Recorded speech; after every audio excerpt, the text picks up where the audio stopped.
Welcome to the Real Estate Equation. I am Ian here with I Am Home Inspections. Inspections that matter for people who care. I'm here with my lovely co-host. I'm Liz Buchman with the Buchman team at Guild Mortgage. I am very excited to have my good friend Jessica Wood with First American Title. Thank you. I met Jessica maybe Long time ago. 9-10 years ago.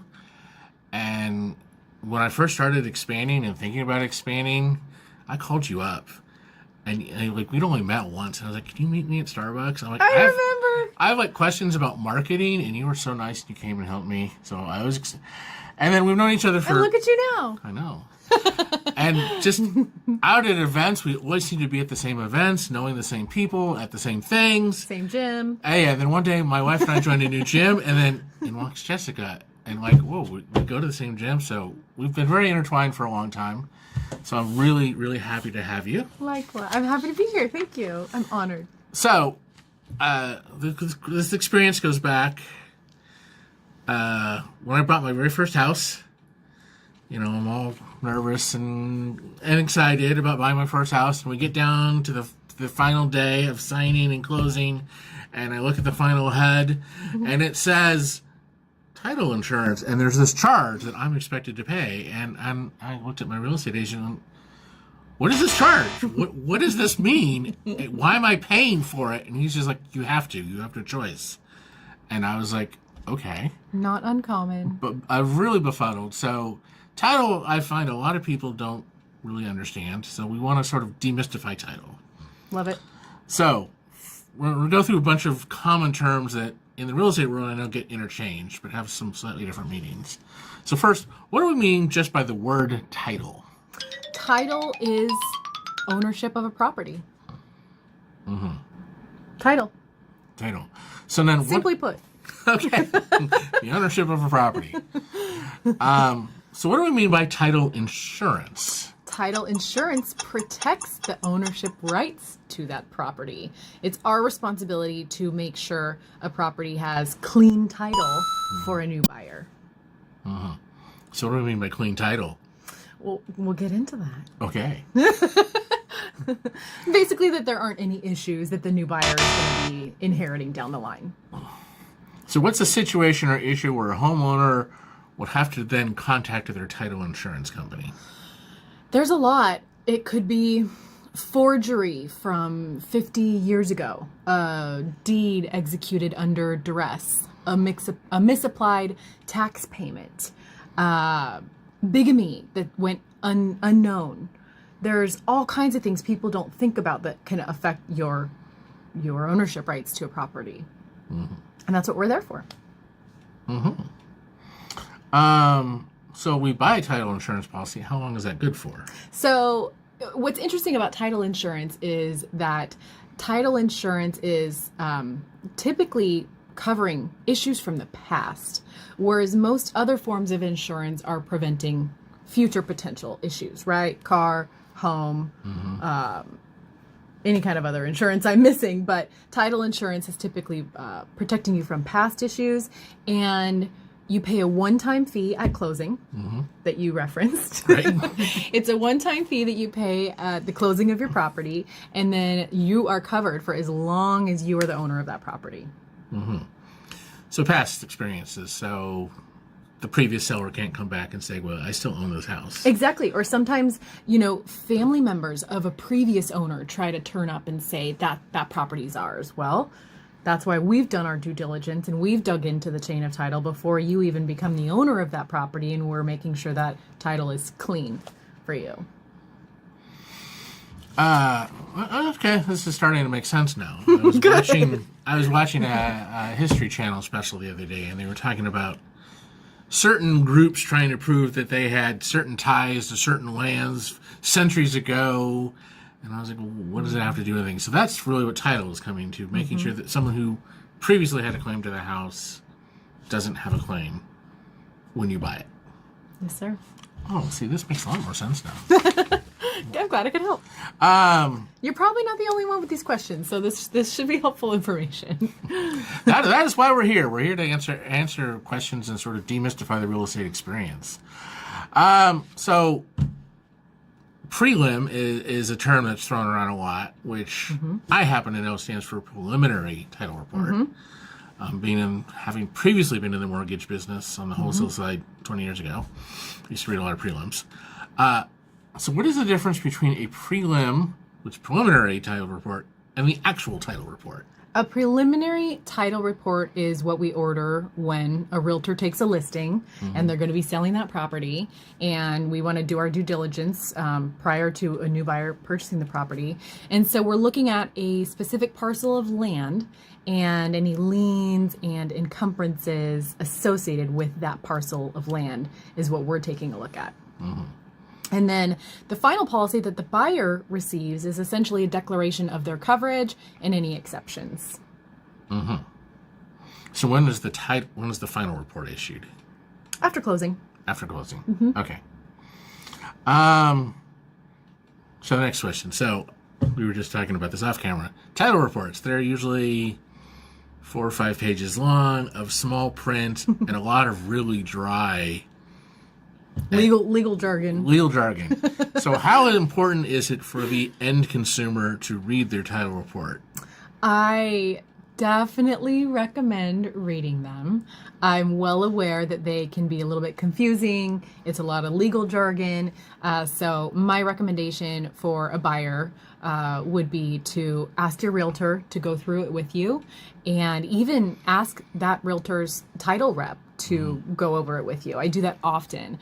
Schedule a conference call or a Zoom or meet someone in person and just kind of demystify the report and let them know if there's any areas of concern or that it's clean, squeaky clean. But yes, I do definitely recommend it. It's their prerogative if they choose not to, but it's certainly advisable to read through it or have someone help you pick out the areas that are important. One thing you said a minute ago, exceptions. What's an exception to a title report? Items that wouldn't be covered. Okay, so what would be an example? Well, it varies. Sometimes there can be liens that need to be resolved prior to closing, encumbrances that need to be resolved prior to closing, so those exceptions would be noted on a policy. I always hear, if you excuse Sure, me to please. jump in, of an uninsured quitclaim deed. And the process that I would hear about would be a family member being added to title, going down to LA County, Norwalk, to the recording office, and putting their family member on title outside of a transaction. So in between purchasing the house and refinancing, they get a quitclaim deed recorded with the county. And I was told from other title insurance companies, when we go to refi, we're actually going to go and re-record that quitclaim deed and have it be in the title insurance, and therefore it is an insured Perfect example. quitclaim deed. Perfect So example. if they go out and they try to do something outside the transaction or outside, modification changes, that sort of thing, and try to do it themselves, and now I put my mom and dad on title, and it's not within a transaction, that it would be uninsured. Is that right? Yep, perfect Okay, example. cool. Yeah. Thank you for that. Yeah, you're welcome. It happens a lot on Yeah. the lender side because you'll purchase the house, fine and dandy. Everyone's like, "Yay, I got the house," and then I don't know. Let's say mom and dad did a gift, and they didn't put them on title when they bought the house, but now they want to put them on title. So therefore, they can do it themselves. Right, but it's not insured by the title, Right. by the title insurance companies. So you want those insured. Yes, ma'am. So the only time it ever comes up on the home inspection side is utilities, utility easements, such as there's a electrical pole on the property or one of those electrical boxes for underground utilities on the property. And the clients will ask us, well, what is that? And we inspect it, like, well, that's actually belongs to the utility company. And that's when I say you need to talk to your title company about that. Runs with the land, often, a lot of those kinds of easements. And they're nothing to be concerned about, but they're, often noted on the policy. Okay. So, I know from hanging out with you at a lot of events, title companies are highly regulated on what they're allowed to do for marketing, because the government wants the consumer to be able to pick their own title company and not just get pushed into a particular company. So the question would be, if a consumer were to choose a title company, what should they be looking for in a title company?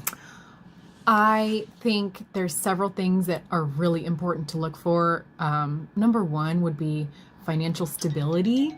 How long has the company been around? Are they nationwide? What is their underwriting situation? And then, of course, you want to look at cost and reputation. And a lot of buyers, we find, will lean on the recommendation of their realtor. Who does their realtor suggest? And a lot of realtors will give several options. There are sometimes smaller companies who haven't been around very long that don't necessarily make it through all markets, and so that kind of can leave someone high and dry when they need their title insurance. So I would just recommend make sure it's a company that's been around for a long time, that is financially stable. Sounds good. And to plug you again, she's First American Title. First American Title. We've been around a long time. Thanks. You're welcome. Yeah, because I honestly, like I said, I was just told to pay this fee. I didn't even know what I was paying for. Yeah. Or what I was paying for at the time. Now I understand it much better. Now the fees, though, they're tiered based on the price of usually the loan or the house. Exactly. Okay. Yep. And so it's not just everyone gets the same fee. Correct. Right. Yeah, it's based on the sale price, and then there is another title policy for the loan to protect the lender. So, if you're like me, then I don't even remember who my title insurance was through originally. Well, how would a person who has been living in their house for almost 18 years at this point find their title policy if they needed it? Maybe they want to place a claim. Did you say how would they or why would they? How would they? How would they? So if you happen to save your grant deed, which is what shows your ownership of your property, in the top left corner of that grant deed, it will say recording requested by, and then it'll say the company who requested the recording when you closed on your property. So that's where it would say First American Title or another company. But it's not uncommon that people don't keep that document handy. So you can always ask your realtor or the escrow company who helped facilitate your transaction. Or I always recommend, it doesn't hurt to save all your closing documents in a hard copy file at home or a digital file, so you can access all that information when you need it, because you never know when you'll need it. You never know. And you can ask your lender too. We look all that stuff up. Thank you. Yes. Yeah. I'm constantly looking at grant deeds and seeing how my client's title is held. Is it held in a living trust, or is it held outside as an individual? Yes. So we are constantly looking and pulling those grant deeds. So you can always ask your title. Yes. Or lender. So Great many point. ways. Yeah, many ways. All right.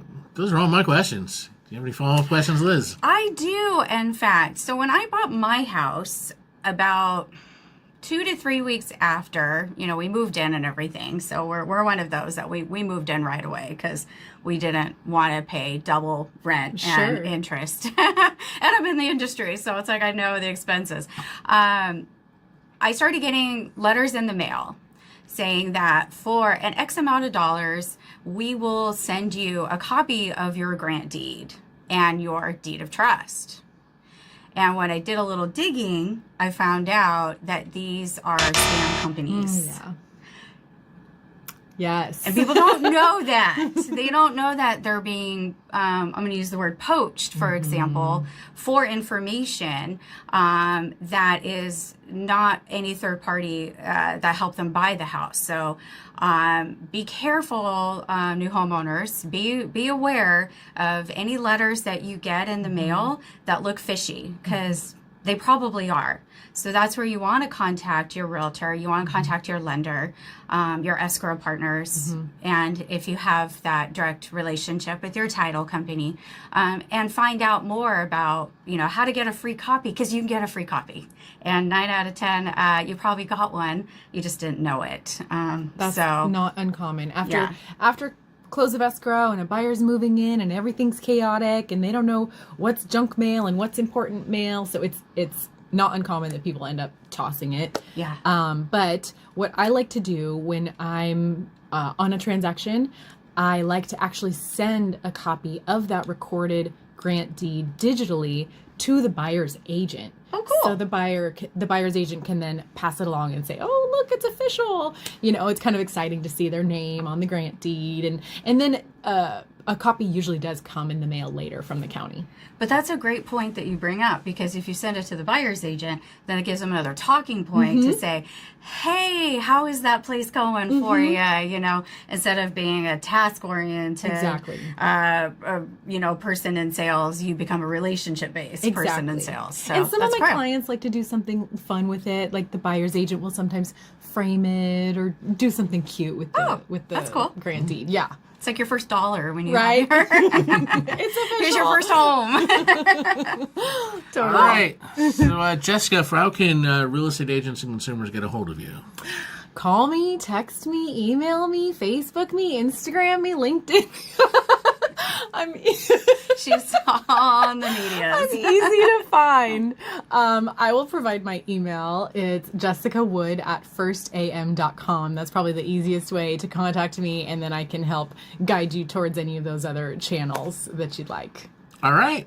Well, thank you very much for Thank you. being our guest. Thank you. This has been The Real Estate Equation. I'm Ian Mayer with I Am Home Inspections. Inspections that matter for people who care. 818-298-3405. And I'm Liz Bushman from the Bushman team at Guild Mortgage. Our service is the difference. You can reach us at 714-478-7920. And I'm Jessica Wood. I'm on all the social channels, Facebook, Instagram, LinkedIn. Call, text, email me anytime. I will default to my phone number, which is 805-501-6494. Call or text me anytime, and then I can help you access any of those other channels too. All right. Thank you. And subscribe and like our post.